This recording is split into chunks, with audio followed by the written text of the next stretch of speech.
at the moment of this recording, the Order 1886 Metascore is at a 65 out of 100. I'm not gonna lie, I'm pretty surprised actually. I was not expecting reviews like this. Man, I really, you know, I was expecting something in like the late 70s, maybe early 80s. Because, you know, a lot of the reviewers, a lot of the bigger names, at least the ones that I know of being in the USA, things like IGN, GameSpot, stuff like that, I was expecting them to praise this game back and forth. Mainly because I know a lot of them have been, you know, jerking themselves off, wanting cinematic experiences and all this kind of bullshit. But like I said, I am very, very, very surprised. But also a little bit not surprised, like a little piece of me isn't, mainly due to the fact that when I first saw the order, it's like I knew this game wasn't going to be that good. In the sense, and I don't want to sound like I was super negative on it, like shitting on it, you know, going on forums and just saying this game's going to suck. But here's my thing. When I first saw it, I thought it looked cool. Well, the first trailer, let's say, when it just showed them in the little cart getting out, you know, shooting their guns or whatever, I thought, oh, this can be an interesting game. You know, it's Ready at Dawn. These guys made really cool games in the past and stuff. You know, I really trusted them. And then I actually got to see more gameplay later. I don't remember when, but I saw gameplay. And that's the little centerpiece here. Gameplay. I remember seeing that it was a cover-based shooter, and it didn't look like they were trying to do anything new in the cover-based shooter genre. Don't get me wrong, I love playing cover-based shooters. One of my favorites is obviously kind of, I guess, the quote-unquote originator of it, or at least the mainstream thing of it, is Gears of War. I love Gears of War. I didn't like Judgment, but that's a different story. I loved Gears of War, and I did play a lot of other cover-based shooters playing on the 360 and PS3. I guess technically Uncharted is a cover-based shooter too, in a way, and I liked it. I thought it was fine, but after a while, when nobody was trying to do anything new, and when I saw the Order 1886, I knew nothing here is new. This is just a placeholder for gameplay. It's obvious from interviews with the director, gameplay wasn't the focus in the Order 1886. The main focus was characters, story, cinematic experience, and graphics. And I remember him saying something along the lines of, it's a game, it has to have gameplay, basically just kind of brushing it off. And I think that was a big no-no. And I think that's what really hurt the game. For reading a lot of the reviews and stuff, the gameplay is boring, it's mundane. I mean, you can just look at videos and you can tell it's mundane. You can press a button and the dude will just shoot people. I know it's a little special thing, but even for the most part, when you're just getting behind cover and you're shooting guys and everything. And don't even get me started on the fact that it's a cinematic game, right? Look, I played Uncharted, Last of Us, I know those are technically kind of cinematic experiences, right? But they have a lot of gameplay. And it doesn't hamper the game. The gameplay is actually pretty good. I'm sure you could argue that you don't like Uncharted for whatever reasons, but to me, Uncharted and The Last of Us were fun games to play, for the most part. So, you look at the Order 1886, and since it has the black bars, kind of like The Evil Within, it interferes with the gameplay, because you try to get behind cover or something, and you can barely see the fucking enemies and stuff. You gotta understand, and I don't think these developers get it.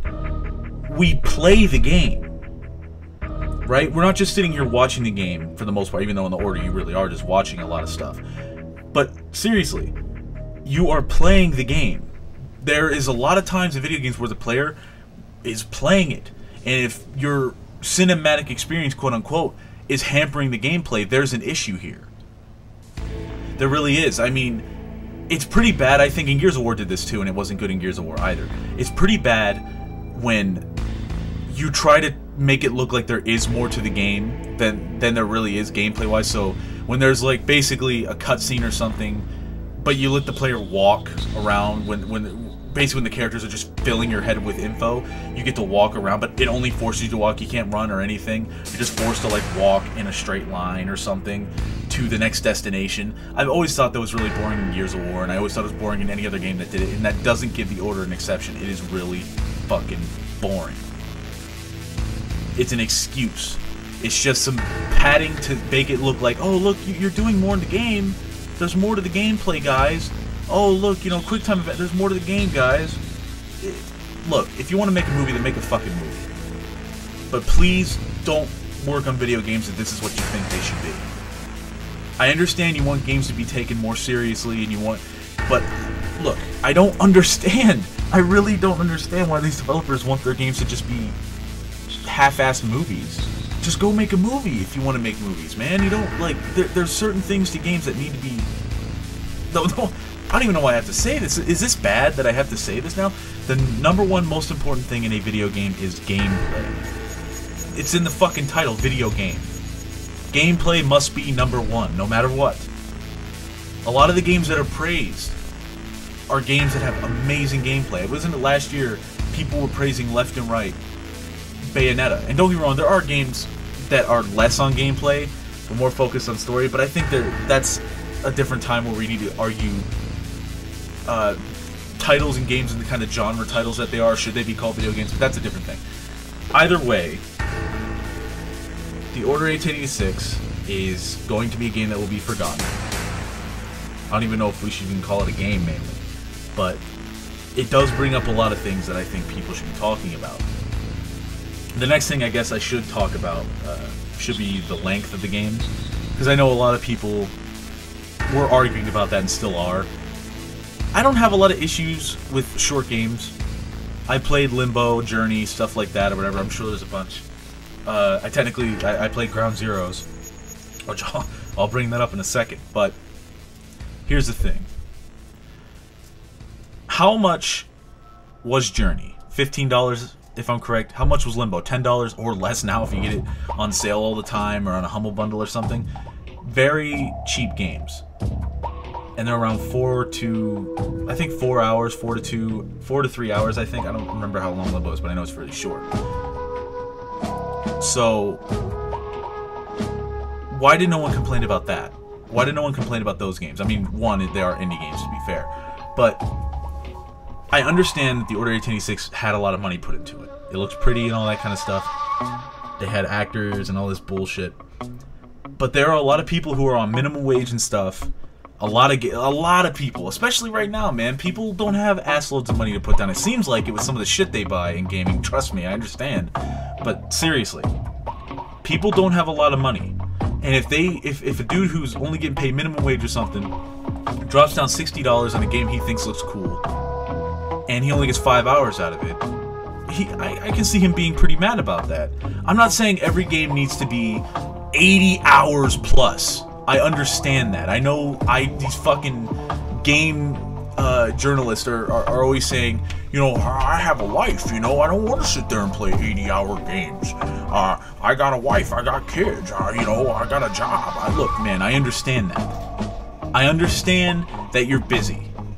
But for one, why are you writing about video games if you don't even want to put down at least 20 hours into a game or something? Fucking hell. But still, I'm not saying a cinematic quote-unquote experience or something like that. Not every single-player game needs to be 80 hours plus like a fucking RPG. I understand that. I'm not saying that. I'm not even saying 60 hours. But look, at least 10 hours. At the very least 15, you know, something like that. 12, fuck it. Most games are usually only 12 hours. I think most single-player games nowadays are 12 hours or whatever, unless it's like Assassin's Creed, you know, that has a lot of stuff to do. The fact that it's around... I'm not going to sit here and throw out 5 hours for Order. I'll probably say around 7 or something. Still, that's very short with no replayability. If it had just some replayability, you know, even just fucking costumes, like assloads of costumes or something, you know, or like... Maybe they'll make DLC. I don't know. Maybe they'll make DLC. I think that would be good if they made a lot of DLC and then a Game of the Year edition or whatever comes out. Maybe it'll be worth it then because it'll probably be more around 20 hours of gameplay content. But as of right now, I don't see people dropping 60 for this game. I mean, I can really see this game going down to 40 in like a couple months, maybe. I can see it being $20 next year. Maybe I'm wrong, but I can really see it going down in price. I don't want to hate this game. I don't want to bash it. You know, if you like it, that's fine, that's cool. I don't want you to, you know, get super upset or something. If you like the game, that's awesome. Just remember that there are a lot of people who don't like playing 5-hour short games like that. If anything, just rent it, I guess. I don't know, borrow it from a friend if you have to. But one final thing to bring up, and I know this is kind of apples and oranges. in the background, as you see, Metal Gear Solid 5, Ground Zeroes. I got this on PC. I played it on PS3. I'm a big Metal Gear fan, so I have to say that I am a little biased in that subject.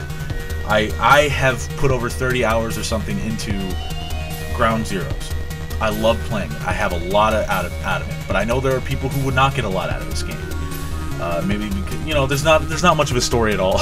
It's all just really gameplay. But I remember seeing a lot of YouTube videos or articles or something where they have, like, you know, worst games of 2014, and Metal Gear always made it on the list. It seems like Metal Gear Ground Zeroes made it on the list, and they said it's a glorified demo.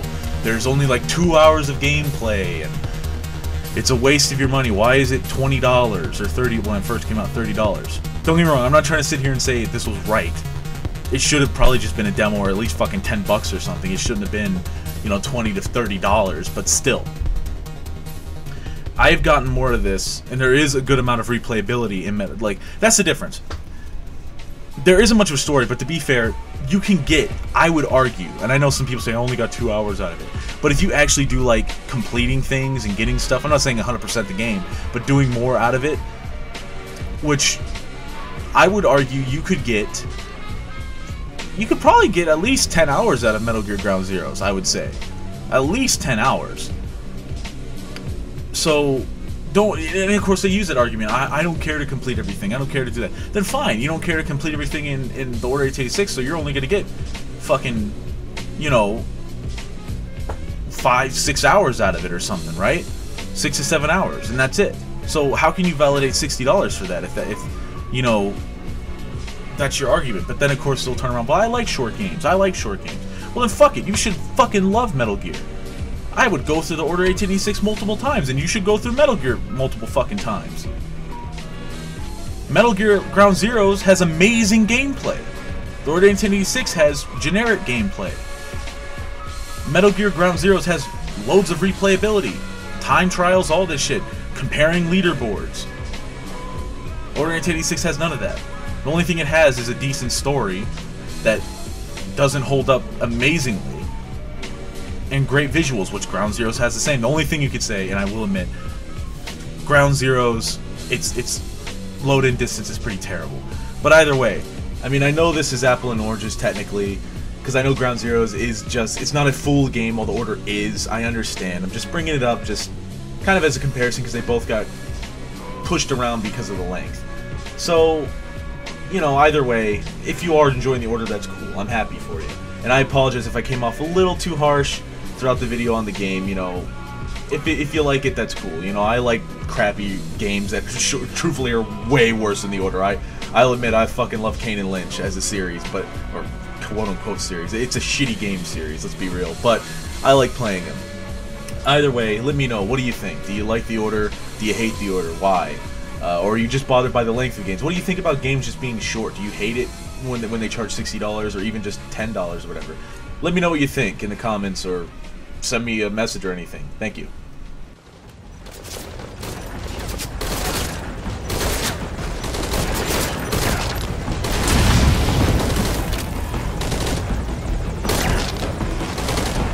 Clear! All hostiles down! Touchdown is a no-go. Rendezvous at the helipad. Can you make it to the helipad? Roger that. Request escort. Boss, cover the friendly vehicle.